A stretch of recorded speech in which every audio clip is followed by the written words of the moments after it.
कहावत है, जबरा चोर सेंध में मल्हार गावे। तो वही स्थिति है अपने विजय वर्गीस जी की कि अपनी गलतियों को स्वीकार नहीं करेंगे। उसके बावजूद उनका कहना है कि जब इतने साल नहीं हुआ तो अब क्या। और बात भी सही है, जो उनका आदर्श आइकॉन है उसने इतना चुनाव लड़ लिया और उसने अपना घोषणा नहीं किया कि उसकी शादी भी हुई है। जब बनारस आए 2014 में तब जाकर के उनको याद आया बाबा भोलेनाथ की नगरी में कि उन्होंने एक शादी भी कर रखी है। उनकी शादी भी कभी हुआ करती थी। तो इस तरीके से ऐसी ऐसी स्थिति परिस्थिति में यह जो भी माहौल बन रहा है, लेकिन वहीं पर और दूसरे लोगों पर तो तत्काल संज्ञान ले लिया जाता है। और ये इतना बड़ा संज्ञान है कि इस पर नोटिस तक नहीं ली जा रही है, बताने के बावजूद नहीं लिया जा रहा है। सारे प्रूफ, सारे डॉक्यूमेंट इनके पास है, सारा रिकॉर्ड इनके पास है, उसके बाद भी इस पर नहीं लिया जा रहा है। तो इसकी क्या स्थिति परिस्थिति बनेगी, राजनीति पर इसका क्या असर पड़ेगा। अब हम चलेंगे नीति मार्ग के हमारे संबोधक जयंत वर्मा जी के पास। जयंत वर्मा जी, अनम्यूट कर लीजिए।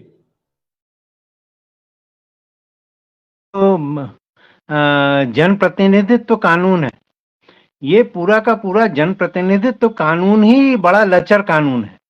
जिस एक केस के बारे में बता रहे थे अभी अरविंद जी कि यहाँ मोती कश्यप थे, उनकी मांग थी कि उनकी जाति को मांझी को आदिवासी में शामिल किया जाए, पर वो आदिवासी कॉन्स्टिट्यूएंसी से ही वो जीत के आते थे और पिटीशन का फैसला नहीं हो पाता था। फिर दोबारा चुनाव लड़ते थे और फिर जीत के आते थे। तो 2 बार मंत्री भी रह गए वो पशु अपना मछली पालन, पर वो कुछ नहीं हुआ। और वो अभी तक का उनका मतलब जो जाति, और बाद में वो पता चला कि जो सर्टिफिकेट उनने दिया था वही फर्जी था।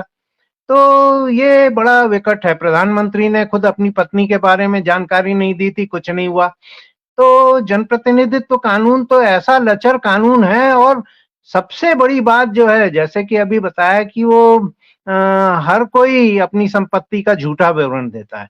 अरे इससे बड़ी बात क्या हो सकती है कि भारत का कोई भी ऐसा जनप्रतिनिधि नहीं होगा, कुछ लोगों को छोड़ दिया जाए, जो चुनाव के बाद अपना एक रिटर्न भरना पड़ता है कि भाई हमने कितना खर्चा किया, और वो हर कोई वो सीमा के भीतर खर्च दिखाते हैं। जबकि कोई विधायक ऐसा नहीं है जो रिकॉग्नाइज्ड पार्टी का, चाहे कांग्रेस हो चाहे भारतीय जनता पार्टी हो, जो 5 करोड़ से कम खर्चा करता होगा। और सांसद तो 15-15 करोड़ खर्चा कर रहे हैं, पर वो थोड़ा सा दिखा देते हैं और कुछ नहीं होता है।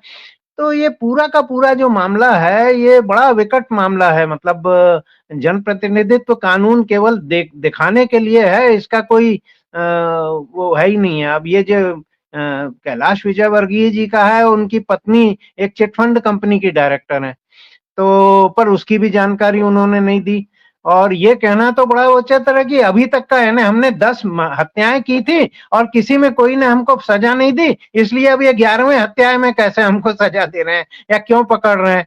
तो ये ऐसी कोई बात तो हो नहीं सकती कि हमने 50 जगह चोरी की, कुछ नहीं हुआ, अब ये चोरी को क्यों पकड़ रहे हैं। अरे